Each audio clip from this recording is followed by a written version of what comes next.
Hello everyone and welcome back to 5x5 Basketball. Every week we're taking a look at the best and most interesting in the news, standings, players, games, and plays. Week 3 is in the books. Big shout out to all my subscribers. It's official. There are dozens of us. Dozens! In the news, guys, it's all bad, just like in real life. 7th overall pick Killian Hayes is out for the season, as is former number 1 overall pick Markelle Fultz, who is really completing his comeback arc this season. Young big man Thomas Bryant also is done. Wizards now have a lot of questions about what to do with their season. COVID has already kept out a couple dozen players and games are being postponed. The league is reportedly considering shutting down for a week. Kyrie Irving is off the grid. Nobody knows where he is, but the league is investigating reports of him partying. Something tells me Kyrie watched The Last Dance and got some ideas. In fucking Vegas. Bonus round, Andre Drummond thought he was a point guard for a second. It looked like this. I dare you to shoot this. Shoot it! I don't know. Now he's closer, and then that was fun. What just happened? He was trying to do one of those. In the standings, we can see the LA teams have asserted their dominance, and Phoenix has proven itself to be the real deal. Warriors are looking much better, and even the lowly Wolves have hope with Karl Anthony Towns coming back. The teams we all expected are dominating in the East. The Hawks and Heat are only at 500. The Nets need to right the ship, apparently without Kyrie, and the Raptors are looking very confused at the bottom of the standings. Moving on to players. Guys, he made me do it. He got a triple-double. I didn't want to do it, but I have to do it. Here's LaMelo Ball after his first triple-double, the youngest player to ever do it. Playing an emotional night last night in New Orleans against your brother to quickly turn around and then play the game that you had here tonight. Right, like I said, it's just basketball, and I'm doing what I love. I mean, I've been doing this ever since I was 3, so it come quite easy to me, for real. LaMelo, I would think the rebounding would be the hardest part of a triple-double for you. You weigh 181 pounds, but it looks like you're a natural rebounder. What's the key during that? I mean, I played a lot of 21 growing up, so it's just a whole lot of basketball, for real. It's pretty much just instincts, I guess. So I'm already eating poop on my own YouTube channel. LaMelo is the real deal. What can I say? Inexplicably, he's shooting 35% from 3 after 25 last year in the Australian League. His form is definitely weird, but it's going in at a solid rate for a rookie point guard. The passing and instincts are as advertised. He's 9th in the league in assist percentage. The turnovers are high, but not atrociously bad. His defense hasn't been terrible either. He's still strangely upright for a point guard, but it appears to be working for him. He's at just below 20 in PER, which in theory makes him a top 60 player in the league. Happy for him, hate being wrong. Bonus clip, what in the hell is this, LaMelo? You're not allowed to do this. Over in Brooklyn, despite the vanishing of the chosen Kyrie Irving, the Nets are still kicking and Jarrett Allen is looking really confident. He's only 22. Look at him going up against 2-time Defensive Player of the Year Rudy Gobert. He's specifically taking that matchup and saying, I'm faster and just as long. I can beat you to the cup. He is shooting 69% from the field, which is ridiculous and also nice. His PER is up almost 3 points from last season at 23.2, and his rebounding and block percentages are also up. Really good to see from the young big. Looking like a beast out there, and what a sweetheart. Tom, I'm gonna be honest. So before the games, I'm normally a pesto on my pasta type of guy, but today I went with Alfredo sauce. So I really think that was the thing that turned my game on tonight. Let's head over to Atlanta where the players play. The Hawks are obviously building their team around Trae Young, and they spent a lot of money this offseason to do so. In 2019's draft, they selected 2 wings at number 4 and number 10, DeAndre Hunter and Cam Reddish. Both of these guys are very long and athletic and seemed like potential high-level 3-and-D guys to set up with Trae.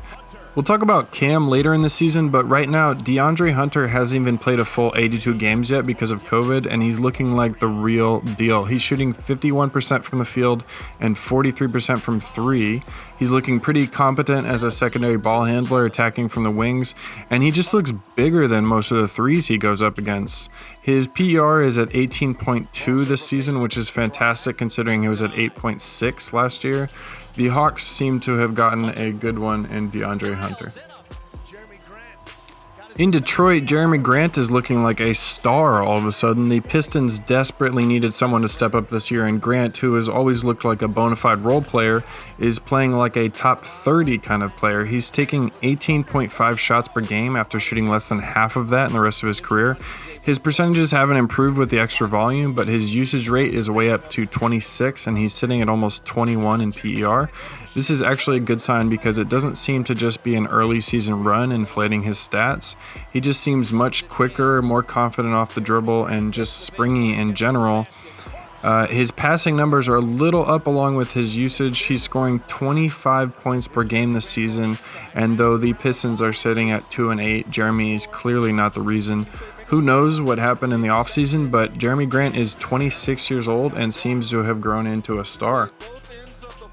And finally, number 1 in our top players list, one of my personal favorites, Jaylen Brown.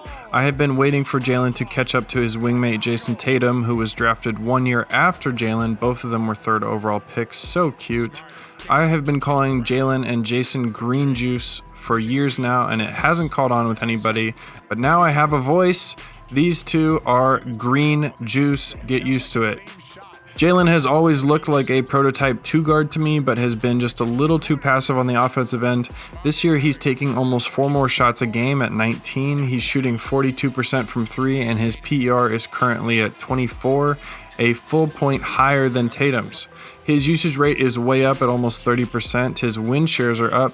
His game looks more or less the same. His handle isn't the tightest, but he's athletic. He's shooting with a lot of confidence, and his decision making is clearly evolving. He's at 26 points per game along with 3.5 assists, both easily career highs, and he's running as the primary ball handler more often and making all kinds of plays. Very encouraging if you're a Celtics fan. Long live Green Juice. On to our 5 most intriguing games of the week, starting off with the Pacers-Pelicans game on the 5th. Brandon Ingram and Zion dropped 31 and 24 respectively, but it came down to overtime, and we'll let you see the results. Good at is taking care of that basketball. Fewest in the league. Right. They average for 9. Jackson on the outside. Pels 39%. It's Zion. And Eric Bledsoe forced the Pels into their matchup. Oladipo blocked away by Zion. Saved by Zion. Man advantage Pels. 2-man advantage on the power play. Ingram. He's got Zion. McConnell. He's not a 3-point threat. They share it with the right guy, though. And Brogdon good basketball. Minutes, 5 points or less. And McConnell takes it away. This is unreal. McDermott open on Sabonis until Steven Adams got down the floor. Brandon Ingram, what a pass. Zion going to the line. Get back and stay solid. Get back and stay solid. Oladipo got the trip. You got to get Brandon Ingram down there. Or JJ. Right. And JJ is tripped up. Loose ball, Alonzo ball. And taken away by Oladipo. An opportunity to tie. It'll be Turner for the tie. You got it. End of regulation and overtime. He tries to split the double, gives it away. Lonzo coming up against McDermott. He'll get it. It's all even. And separating the game clock and the shot clock. What kind of look is it going to be? It'll be Brogdon, and too good a look. He'll get the roll.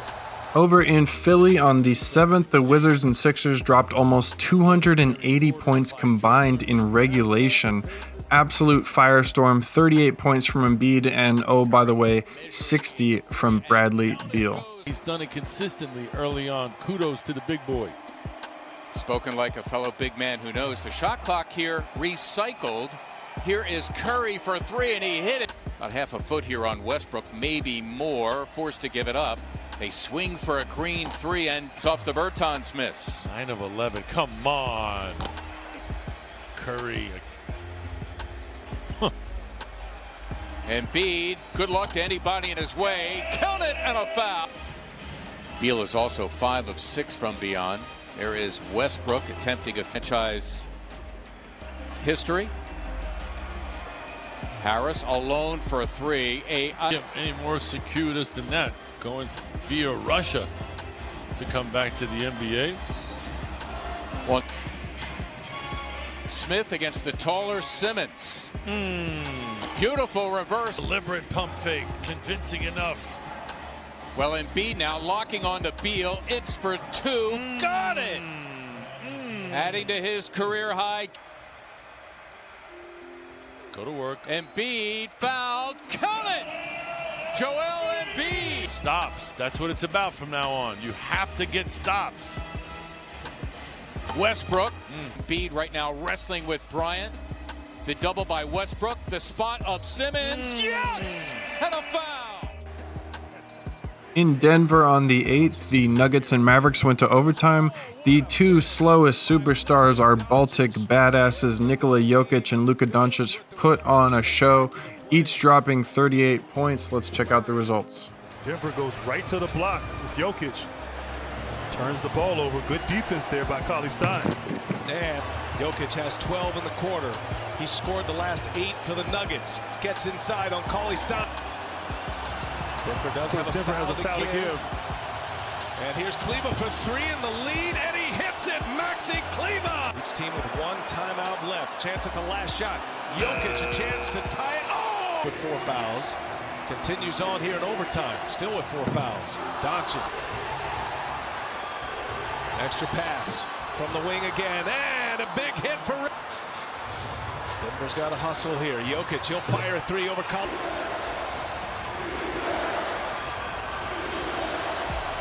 Doncic, step back, got it. In the Bay Area on the 9th, the Warriors mounted a 21-point comeback against the Clippers on the back of Stephen Curry, who dropped 38 points and absolutely broke the Clippers' heart. He's not trying to do too much. I believe he's ultimately thinking he's not playing for right now. He's playing to build these guys because he's going to be based on the way they just eviscerated and dismantled Clemson. That was a surprise. Sure. Curry with the dribble handoff to Curry. Nice look inside. Looney up. It's missing. And Curry quickly the other way. Pulls up from deep. Got it! Splash! See if he can help out Curry, the offensive end. Curry into the paint. Waltzes down the lane. Warriors control. They got a little bit of time. Bazemore out to Curry. Catch and shoot. Got it! Smoke from Steph to end the third. Against Zubats. Steph finds the open man. Lee all alone in the corner. Got it! For up court. Off the drag screen. Pascal pick and pop. Got it! And the passion that your team is playing with right now. Batum swings it corner to Kennard. And Kennard fan quiet Leonard to Paul George. That time Wiggins stayed with Leonard. Fadeaway mid-range. Almost went out of bounds. They got it back. Right to Curry. Wiggins hustling for the board and put back. Curry guarded by Ibaka. Steph on the drive by Wild. Tough shot! Curry snakes around the screen. 3 guys go to him in green. Looks like productive, prolific hands of Steph Curry.